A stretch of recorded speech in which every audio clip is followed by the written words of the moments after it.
ఆయన బాధ ఏందో నాకు అర్థం కాదు. నన్ను పట్టుకుని నోటికి వచ్చినట్టు మాట్లాడతాడు. నువ్వు నీలాగా నేను గుంటూరులో చదువుకోలేదు అంటాడు. అవును, నేను చదువుకున్నా గుంటూరులో. నేను చదువుకున్నా, ఓ 2 ఏళ్ళు చదువుకున్నా. నేను 1991లో రాష్ట్రం ఒకటిగా ఉన్నప్పుడు ఆనాడు మా నాన్నగారు నన్ను తీసుకొని పోయి అక్కడ విజ్ఞాన్ కాలేజీలో లావు రత్తయ్య గారు అన్న పెద్ద మనిషి ఉంటారు. ఆ రత్తయ్య గారి కాలేజీలో వేస్తే ఖమ్మం జిల్లాలోని చాలామంది పిల్లల్లాగానే నేను కూడా పోయి చదువుకున్నా. చదువుకుంటే తప్ప నేను నీలాగా ఆవారగడ్లాగా తిరగలేదు. మరి నేను చదువుకున్నా. మా అమ్మ నాన్న నాకు చదువుకోమంటే చదువుకున్నా. అది కూడా తప్పేనా? నేను ఇంకోటి అడుగుతా, నేను ఆంధ్రాకి పోయి చదువుకుంటే తప్పంట, కానీ ఈయన మాత్రం భీమవరం నుంచి అల్లుడు తెచ్చుకోవచ్చు అంట. ఇదెక్కడ నీతి? మరి నువ్వేమో ఆంధ్ర నుండి అల్లుడిని తెచ్చుకోవచ్చు, నేను ఆంధ్ర పోయి చదువుకోకూడదా? ఇంకో మాట అంటాడు, నేనంట అమెరికాలో బాత్రూమ్లు కడిగేటోన్నంట. నీ అయ్యా నేనేం చెప్పాలి నీకు? మీ అన్నున్నాడు కదా అమెరికాలో, మీ అన్నున్నాడు జగదీష్ రెడ్డి అని, రేవంత్ రెడ్డి అన్నున్నాడు. ఆయన ఇంట్లో ఆయన బాత్రూమ్ కడుక్కోడా? ఈయోడని వచ్చి కడుగుతాడా? ఎవరింట్లో వాళ్ళు అక్కడ బోళ్ళు కడుగుతారు, వంట వండుకుంటారు, తింటారు. అక్కడ పనులు దొరకరు. సామాన్యమైన కుటుంబాలకు అక్కడ పనులు ఉండరు. నువ్వు వేల లక్షల కోట్ల అధిపతి అయితే తప్ప నీకు అక్కడ ఉండరు. ఎవరి ఇంట్లో వాడు పని చేసుకుంటాడు. అయినా ఇక్కడ మా ఆడకూతురులు ఇంతమంది ఉన్నారు. మనం ఇళ్లలో మన పని చేసుకోమా? తప్ప చేసుకుంటే ఎవరింటి పనులు చేసుకుంటే తప్ప? నాకు తెలవక అడుగుతా, ఏం మాటలు ఇవి? నిన్ను గెలిపించింది ఎందుకు? నిన్ను అడుగుతున్నది ఏంటి? నువ్వు చేస్తున్నది ఏంటి? ఈ ఎగవేతలు బంద్ చేసి, ఈ పనికి మాలిన డైలాగులు బంద్ చేసి పని చేయరా బాబు అంటే అది చేత కాదు. ఇక మీ జిల్లా మంత్రులు అయితే ఒక్కొక్కడికి మొక్కాల. ఒక ఆయన ఉన్నాడు రెవెన్యూ మంత్రి బాంబులేటి, ఇక దీపావళికి బాంబులు వెళ్తాయి చూడండి అన్నాడు. 2 దీపావళిలు పోయినాయి. బాంబులు ఎక్కడ పోయాయో నాకు తెలియదు. ఈయన గారు పోయి మాత్రం అదాని కాళ్ళు పట్టుకొని, మోడీ కాళ్ళు పట్టుకొని, ఆయన ఇంటి మీద ఈడీ రేడ్ అయితే మాత్రం కాళ్ళు పట్టుకొని మీ బీజేపీలో చేరుతాను, దండం పెడతాను, నా మీద కేసు పెట్టకండి అని చెప్పి సిగ్గు లేకుండా బీజేపీకి మోకరిల్లి ఇవాళ కేసు మాఫీ చేయించుకుంటా ఉన్నాడు. ఇక ఇక్కడ ఖమ్మంలో ఇంకో మంత్రి గారు, ఆయన మన కార్పొరేటర్లు ఇల్లు బిజీగా తిరుగుతూ ఉన్నాడు. కార్పొరేటర్ల ఇంటి చుట్టూ తిరుగుతూ ఇవాళ నేను ఇక్కడికి వస్తున్నా అంటే ఒక 3 కార్పొరేటర్లు వేసుకొని పోయి రేవంత్ రెడ్డి కాడ కూర్చోబెట్టిండట. ఒకటి మాత్రం నేను పక్కాగా చెప్తున్నా, మంత్రి గారు, ప్రజలు అనుకుంటే మీరు ఎంతమందిని ఎత్తుకొని పోయినా నువ్వు పీకేదేమి ఉండదు. ప్రజలు అనుకుంటే పెద్ద వాళ్ళని ఇంటికి పంపించారు. నువ్వు ఎంతమంది నన్ను ఎత్తుకొని పో, పర్లేదు, బంగారం లాంటి కొత్త వాళ్ళని తయారు చేసుకుంటాం, కొత్త యువతకి అవకాశం ఇవ్వాలని చెప్పి కూడా నేను పువ్వాడ అజయ్ గారిని కోరుతా ఉన్నా. కొత్త వాళ్ళకి అవకాశం ఇవ్వండి. బంగారం లాంటి నాయకులు ఉన్నారు, మనకి చాకులు లాంటి పిల్లలు ఉన్నారు, అవకాశం ఇవ్వండి. వాళ్ళే మరి కొత్త నాయకులుగా ఉద్భవిస్తారు. ఇవాళ నేను ఖమ్మానికి వస్తుంటే గర్వంగా అనిపించింది. ఎందుకు? ఎంటర్ అవుతా ఉంటే ఆ మున్నేరు రివర్ ఫ్రంట్ మన గవర్నమెంట్ ప్రారంభించి మంజూరు చేసిన రివర్ ఫ్రంట్ కనబడ్డది. కేబుల్ బ్రిడ్జి పనులు మనం ఉంటే ఈ పాటికి అయ్యిపోయేది. ఇంకా కూడా నత్తనడకన సాగుతుంటే ఆ బ్రిడ్జి మీద మొత్తం ట్రాఫిక్ జామ్ అయిపోయింది. ఆ తర్వాత కొద్దిగా ముందుకొస్తే మన ప్రభుత్వంలో మనం వేసిన బ్రహ్మాండమైన రహదారుల విస్తరణ, డివైడర్లు, జంక్షన్లు అన్నీ కనబడ్డాయి. లక్కారం చెరువు ఎట్లా ఉండేది గతంలో కాంగ్రెస్ ప్రభుత్వం ఉన్నప్పుడు, తర్వాత బీఆర్ఎస్ వచ్చినాక ఎట్లా అయిందో నాకంటే బాగా మీకే తెలుసు. అట్లాగే కొత్త బస్టాండ్ పక్కనే కొత్త కార్పొరేషను బిల్డింగు, కొత్త ఐటీ హబ్బు, మొత్తం ఖమ్మం రూపురేఖలు మార్చిన ఘనత పెద్దలు కేసీఆర్ గారిది తప్ప ఎవరు పడితే వాళ్ళది కాదు అనే మాట నేను మీకు విజ్ఞప్తి చేస్తా ఉన్నా. వాళ్ళ కొంతమంది చెప్పుకుంటా ఉన్నారు, నేను చేశానంటే నేను చేశాను. తుమ్మల గారు చెప్తున్నారంట ఆయన హయాంలోనే జరిగింది. నేను అడుగుతా ఉన్న తుమ్మల గారు, 2014లో ఎక్కడున్నారు మీరు?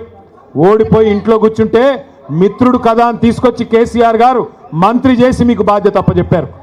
మీ కేసీఆర్ గారి నాయకత్వంలో 2014 తర్వాతనే ఖమ్మం రూపురేఖలు మారినాయి తప్ప అంతకుముందు మీరు చేసింది ఏమీ లేదు అనే మాట కూడా నేను గుర్తు చేస్తా ఉన్నా.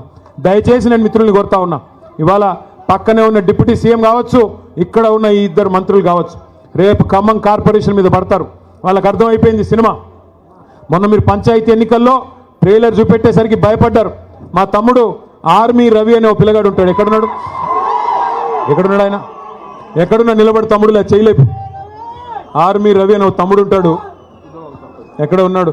శుద్ధవాగు సర్పంచ్ గారు. సరే ఉన్నాడు, ఎక్కడ ఉన్నాడు? ఆ తమ్ముడికి నిజంగా నేను అభినందనలు చెప్తా ఉన్నా. నేను ఒక్కడికే చెప్తున్నా, ఏమనుకోవద్దు, చాలామంది పోరాటం చేసిన వాళ్ళు ఉన్నారు. కానీ తమ్ముడు మీద కేసులు పెట్టి జైలుకు పంపించాడు పొంగులేటి. పంపించాలని ప్రయత్నం చేస్తే ఆ తమ్ముడు మొన్న వాళ్ళ ఊరిలో సర్పంచ్కి పోటీ చేసి ఎన్ని ఓట్లతో గెలిచిండు?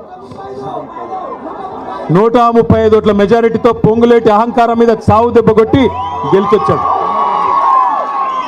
చిన్న గ్రామ పంచాయతీలో 135 ఓట్ల మెజారిటీ. వాళ్ళకి సినిమా అర్థమైపోయింది. మేజర్ గ్రామ పంచాయతీలు మనం గెలిచాం. ఉన్న ఒకే ఒక రూరల్ మండలంలో 25 ఉన్నాయి అనుకుంటా గ్రామ పంచాయతీలు. 25 37 ఉంటే అక్కడ కూడా 3వ వంతు సీట్లు మనం గెలుచుకున్నాం. అట్లాగే మనకు బ్రహ్మాండంగా పాలేరు నియోజకవర్గంలో 4000 తేడాకు వచ్చేసినాం. సత్తుపల్లిలో కూడా మంచి సీట్లు కూడా సాధించుకున్నాం. పెద్ద ఎత్తున అక్కడ కూడా మనకి మంచి రిజల్ట్స్ వచ్చినాయి. సత్తుపల్లిలో దాదాపు 42 పంచాయతీలు అక్కడ కూడా గెలుచుకున్నాం. కొద్దిగా వైరాలు తక్కువ వచ్చినాయి, అక్కడ కూడా ఇంప్రూవ్ చేసుకుందాం. మదిరిలో కూడా ఇంకా ఇంప్రూవ్మెంట్కి స్కోప్ ఉంది. మరి రేపు తొందరలోనే మున్సిపాలిటీ కూడా రాబోతా ఉంది. వైరా మున్సిపాలిటీ, ఇల్లెందు మున్సిపాలిటీ, సత్తుపల్లి, ఈ జిల్లాలో ఖమ్మం జిల్లా కాడికి నేను చెప్పేది ఏదులాపురం, అట్లాగే మన ఖమ్మం కార్పొరేషను, ఈ ఎన్నికలన్నీ వైరా ఇవన్నీ కూడా రాబోతూ ఉన్నాయి. నేను గెలిచి వచ్చిన సర్పంచ్లకు కూడా నేను ఒకటే కోరుతా ఉన్నా, మీరెవ్వరికి భయపడే పని లేదు. తెలుసు ఇక్కడంతా గూండారాజ్యం నడుస్తుంది ఖమ్మం జిల్లాలో. అంటారు కాంగ్రెస్ ఎమ్మెల్యేలు, కాంగ్రెస్ మంత్రులు, మీరు మా దగ్గరికి రాకపోతే, మా పార్టీలో చేరకపోతే మీకు ఇందిరమ్మ ఇండ్లు ఇవ్వమంటారు, బెదిరిస్తారు. మీకు నిధులు ఇవ్వం, అరవకరా నాయన ఆగు, నువ్వు చెప్పేది నేను చెప్తున్నా, నిధులు ఇవ్వమని బెదిరిస్తారు. నేను మీ అందరికి ఒకటే విజ్ఞప్తి చేస్తా ఉన్నా, మనకి ఎవ్వడి మెహర్బానీ అవసరం లేదు. మీకు రక్షణగా గెలిచిన సర్పంచ్లకి మీకు రక్షణగా ఉండేది డాక్టర్ బాబాసాహెబ్ అంబేద్కర్ రాసిన రాజ్యాంగమే మీకు రక్షణ అనే మాట నేను విజ్ఞప్తి చేస్తా ఉన్నా. రాజ్యాంగంలో అంబేద్కర్ గారు స్పష్టంగా రాశారు, భారతదేశంలో 5 అంచెల్లో ప్రభుత్వాలు ఉంటాయి. పైన కేంద్ర ప్రభుత్వం, కొద్దిగా కిందికి వస్తే రాష్ట్ర ప్రభుత్వం, ఆ తర్వాత జిల్లా స్థాయిలో జిల్లా పరిషత్తు, దాని కిందికి వస్తే మండల పరిషత్తు, మున్సిపాలిటీలు, కింద గ్రామ పంచాయతీలో సర్పంచ్ గారు. గ్రామ పంచాయతీ సర్పంచ్ పవర్ ఏంటి అంటే, రాష్ట్రానికి ముఖ్యమంత్రి ఎట్లానో అట్లాగే గ్రామ పంచాయతీకి సర్పంచ్ కూడా అదే పవర్ ఉంటుంది. మీరు ఎవరికి భయపడాల్సిన పని లేదు. ఫైనాన్స్ కమిషన్ ఇచ్చే డబ్బులు మీకు రాజ్యాంగబద్ధమైన హక్కుగా ఎవరి మెహర్బానీ కానీ ఇంకోటి కానీ అవసరం లేకుండా డైరెక్ట్గా పంచాయతీల ఖాతాల్లోకి రావాలి. ₹1 ఫైనాన్స్ కమిషన్ డబ్బులు విడుదలైతే అందులో 85% డైరెక్ట్గా గ్రామ పంచాయతీ అకౌంట్లోకి వస్తాయి. ఒక 10% మీకు మండల పరిషత్ అకౌంట్లోకి, 5% జిల్లా పరిషత్ అకౌంట్లోకి వస్తాయి. అట్లా ₹1 సద్వినియోగం కావాలి. కేసీఆర్ గారి ప్రభుత్వం ఉన్నప్పుడు ₹1 ఫైనాన్స్ కమిషన్ వాళ్ళు రిలీజ్ చేస్తే మరొక ₹1 మనం రాష్ట్ర ప్రభుత్వం నుండి రిలీజ్ చేసి పల్లె ప్రగతి అనే కార్యక్రమానికి శ్రీకారం చుట్టి నెల టంచన్గా డబ్బులు ఇచ్చేవాళ్ళం. అందుకే భారతదేశంలో ఉత్తమ పంచాయతీలు ఎక్కడున్నాయి టాప్ 20 అని తీస్తే 20కి 20 కూడా మన తెలంగాణలో ఉన్నాయని చెప్పి కేసీఆర్ గారి ప్రభుత్వంలో ఆనాడు కేంద్ర ప్రభుత్వం కూడా అవార్డులు ఇచ్చింది. భారతదేశంలో ఎక్కడ ఏ రాష్ట్రంలో ప్రతి గ్రామానికి ట్రాక్టర్, ప్రతి గ్రామానికి ట్యాంకరు, ప్రతి ఊళ్ళో ఒక వాటర్ ట్యాంకు, ప్రతి ఇంటి ముందు నల్ల, ప్రతి ఊళ్ళో ఒక డంపింగ్ యార్డు, ప్రతి ఊళ్ళో ఒక వైకుంఠధామం, ఇట్లాంటి అద్భుతమైన కార్యక్రమాలు భారతదేశంలో ఎవరు చేయలేదు. హరితహారం లాంటి కార్యక్రమం భారతదేశంలో ఎక్కడా చేయలేదు. అందుకే కేసీఆర్ గారి నాయకత్వంలో అటు పల్లెలు బాగు చేసుకున్నాం, ఇటు పట్టణాలు బాగు చేసుకున్నాం, సర్వత్రా అభివృద్ధి సాధించాం. కానీ ప్రజలు ఒక ఒరవడిలో, మీరేమనుకున్నారంటే ఖమ్మం జిల్లా వాళ్ళు చాలామంది, నేను చెప్పేది నిజమా కాదా చెప్పండి, నేను చెప్పేది నిజమా కాదా ఒకసారి ఆలోచించి చెప్పండి. ఏమనుకున్నారు మీరంటే, పోతే గీతే మా ఒక్క ఎమ్మెల్యే పోతాడు, కేసీఆర్ గారు అయితే ఉంటారు కదా అనుకున్నారు. అవునా అనుకున్నారు? నిజమేనా?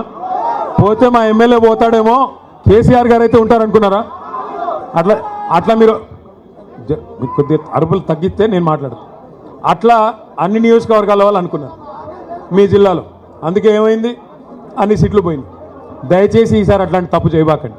ఒకసారి బీ ఫార్మ్ ఇచ్చిన తర్వాత కారు గుర్తు మీద ఎవరైనా అభ్యర్థి మున్సిపల్ ఎన్నిక కావచ్చు, జిల్లా పరిషత్ ఎన్నిక కావచ్చు, శాసనసభ ఎన్నిక కావచ్చు, పార్లమెంట్ ఎన్నిక కావచ్చు, గల్లీ టు ఢిల్లీ ఏ ఎన్నికైనా కావచ్చు, కారు గుర్తు మీద ఎవరు వచ్చినా కేసీఆర్ గారు నిలబడ్డారనుకొని కళ్ళు మూసుకుని కారు గుర్తు కొట్టేయండి తప్ప దయచేసి కోపాలు, తాపాలు, భిన్న అభిప్రాయాలు మనకొద్దు.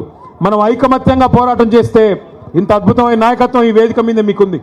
అన్ని కులాలు, అన్ని మతాలు, అన్ని సీనియర్లు ఉన్నారు, జూనియర్లు ఉన్నారు, అందరూ ఉన్నారు. కాబట్టి మనం గట్టిగా ఐకమత్యంగా పనిచేస్తే ఖచ్చితంగా వచ్చే శాసనసభ ఎన్నికల్లో 7-8 సీట్లు ఉమ్మడి ఖమ్మం జిల్లాలో తప్పకుండా గెలుస్తామన్న విశ్వాసం నాకుంది.